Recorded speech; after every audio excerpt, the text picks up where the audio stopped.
I want you to think back to the time when you met the person that you married. Remember how much fun you were having. Remember how easy it was. Remember how excited you were that this person wanted to marry you and you wanted to marry them and start your life together.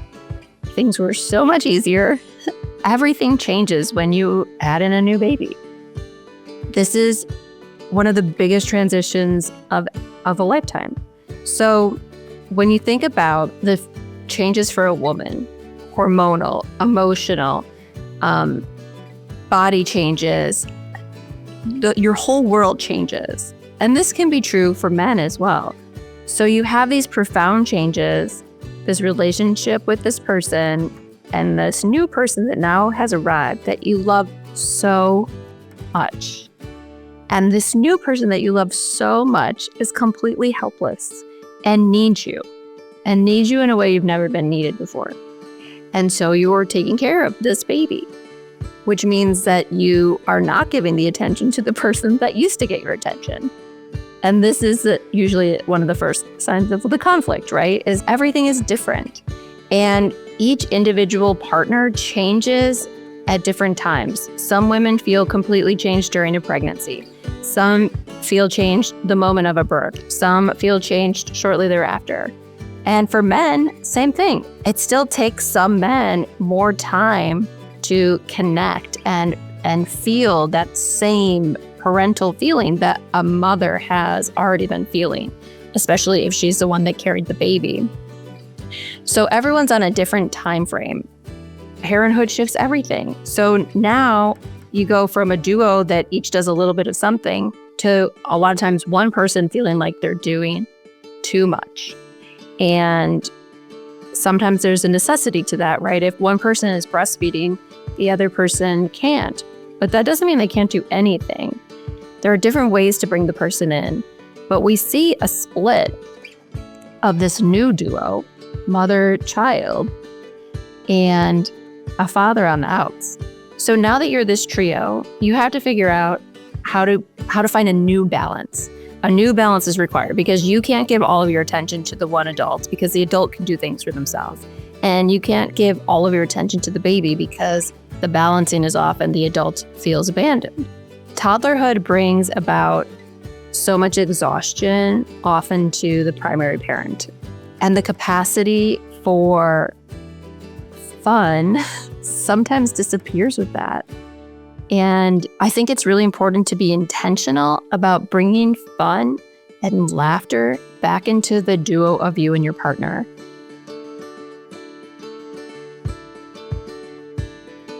When my son was born, I was absolutely blown away by the amount of love and the different kind of love that appeared. I didn't know this was a thing. I had never felt it before. And why would I want anything else, right? But I loved him so much.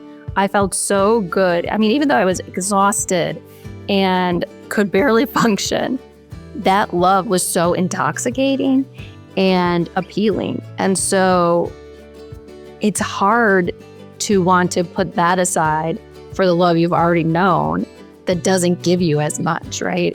And a lot of times what happens is we abandon our partners because this is better, this is more fulfilling, this feels good. But we need all of it. So while I was drunk in love with my baby, I had abandoned my husband. And the reality is, we were now a trio. We had never been a trio, we had been a duo. And I switched from one duo to the other. And it's important to go, how do you go from the duo to the trio? And I really was not prepared. Triangles are hard, even at every phase of development. When kids are 4, they're jealous of your romantic relationship with your spouse. Triangles are hard. When your kids have one friend over versus 2, it's harder when there's a triangle. And then especially if you're adding more, right? So you can't just focus on the baby. And then if you have another baby, right, you don't drop the other 2 for your new child. In some ways, maybe it feels like you do because you have another dependent, helpless person that you're giving your attention to. But it's like juggling. We keep all of the balls in the air, right? We don't leave any behind. We just shift how we're doing things. So yes, your dependent infant needs you more, but you just shift how you're spending time with your partner, with your older child, then in another kid. There's a lot to figure out. But the relationship between the parents is what is often keeping the family together. So if you get along, if you still like each other, if you have fun together, everybody wins. If kids see a romantic relationship, a loving relationship, as one where people truly care about each other, where there are acts of service, where there is fun, where there is enjoyment, that's what they're going to want when they grow up. And don't we want them to have that? Like when you think about your child and the marriage that they're going to have in the future, you want it to be this like wonderful thing.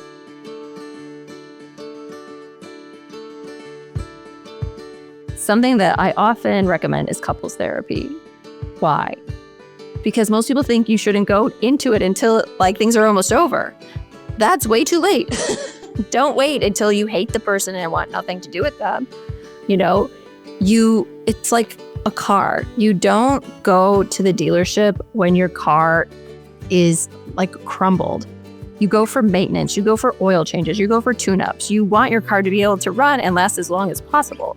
The same is true with your relationship. So if you go to couples therapy when things are good, you can keep working on what are the difficulties that you're having. Do you have a communication problem? Do you have a balance problem? I mean, in most families, the answer for both of those things are yes. But whatever problems you do have, this is a place where you can talk about it. So I go to couples therapy every week, even though I'm in a great marriage, because it gives us a dedicated time to talk about things that are important. And life is busy. So maybe we got upset about something earlier in the week, but it didn't get discussed because it wasn't big enough to be a problem. But it was problematic enough that if it continues to have these happen, that a bigger problem occurs. So I love couples therapy. I think it's preventative. I think it helps you really be in tune to each other. There are a lot of really great couples therapists that help you see things that you don't see for yourself, that slow things down so that you have a different view. And having a neutral outside person is always a benefit. No one is taking your side. I think one of the things I love the most is like that neither one of us is wrong sometimes when we disagree, right? We disagree. We're both firm in our beliefs. And it's like, yeah, that's where you're at. Like no one's going to convince the other one that they're right. You're both right in your perspective and experience. You don't have to agree with each other, but you do probably want to move along. Like, do you want to stay stuck in the same argument that isn't even important? No. So I love couples therapy. I think the sooner the better, right? And it doesn't have to be every week, but if you're investing in your relationship, that is wonderful for you. That is wonderful for the other person in the relationship. That is wonderful for your children. That is wonderful for your future. So don't think about therapy as something to do when things are broken. Think about it as a way of preventing things from ever getting that bad.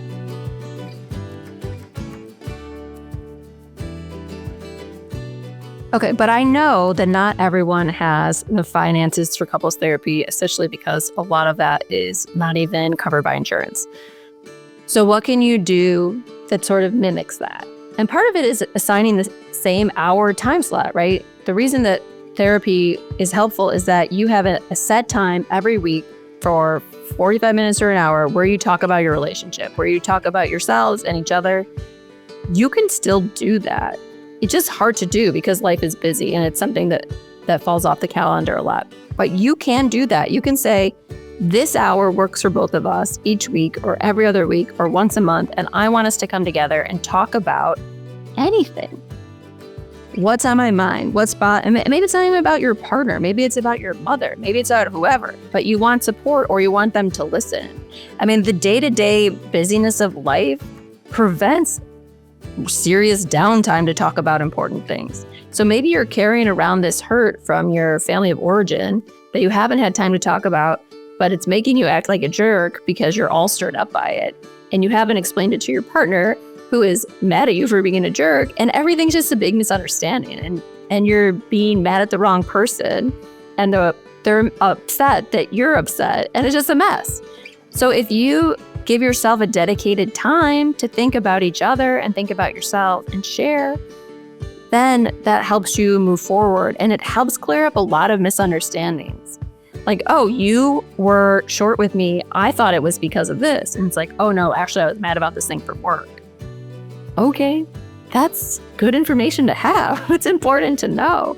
So if you can dedicate that time, whether it's with a therapist or just for each other, and it really helps if it can be uninterrupted, which might mean after bedtime or during nap time or with a movie on. But if you can have uninterrupted time where you're really talking about the relationship, it helps the entire family unit.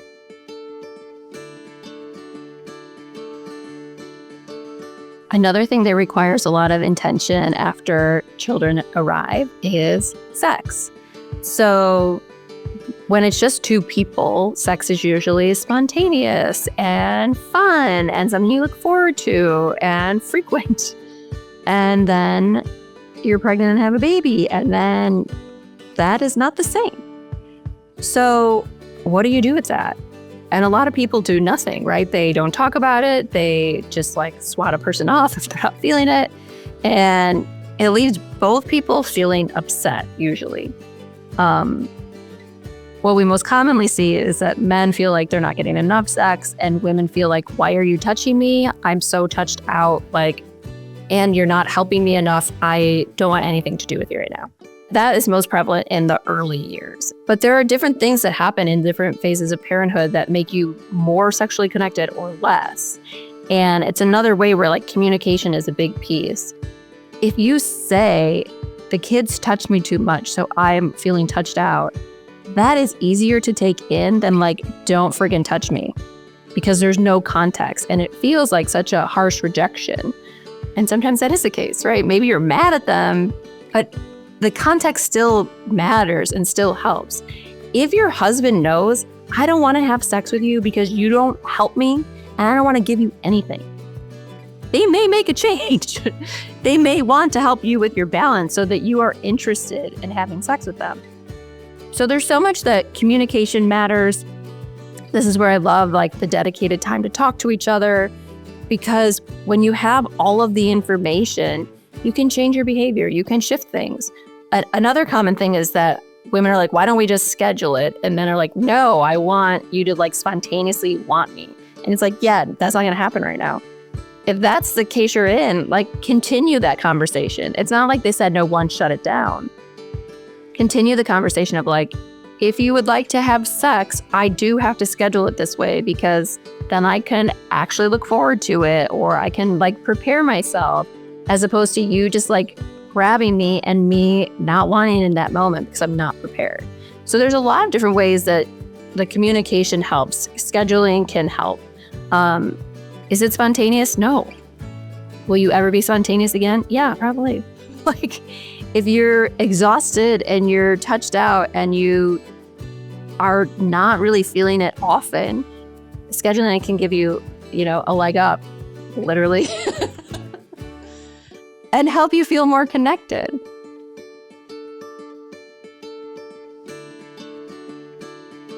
Your children can't say it, but they want you to love each other. They want you to take care of each other. They want you to be happy with one another, because the whole family does well when that happens. And sex isn't the only way. Another way to really enjoy each other is through laughter. And when you're burdened with all the tasks, sometimes it's hard to find that. And you need to intentionally add it back in. So this also looks different at different phases of parenthood. If your kids are in high school, maybe it's fun to go out because your kids are already out. So, you go to a comedy show and really laugh and have a fun dinner together. When your kids are young, maybe that means watching something on the couch. Maybe that means sharing different memes. My husband and I have very, very, very different Instagram feeds. Nothing overlaps. But so he'll show me silly things that make him laugh that I would never follow but are funny. And do I think they're the funniest thing ever? No. But is it fun to share these things and enjoy what he enjoys for that moment? Yes. Do I always understand it? No. different people enjoy different things, but we laugh about it. And, I show him more serious things. He shows me more funny things. That's how we use social media to laugh. We will watch comedy shows together, right? Like, is it having nothing on? Is it telling stories about your childhood? Like maybe you have a crazy dad who does ridiculous things, and like now that you're removed from it, like you can talk about these things with humor. There's a lot of ways to add humor in without it costing any money. I'm maybe just talking about like the ridiculous things your kids have done in the last week or month, right? There's so much opportunity for humor. And when you are depleted, it's not naturally coming out. You got to search for it again. You got to add it back in. It's intentional. I know it feels like sex and humor shouldn't be intentional. It sometimes has to be intentional. It will really help your relationship if these things are added in and there's enjoyment on both sides. Because if you're more connected, you feel happier, you're a better parent, your kids are happier about it. It's a trickle-down effect that's really important.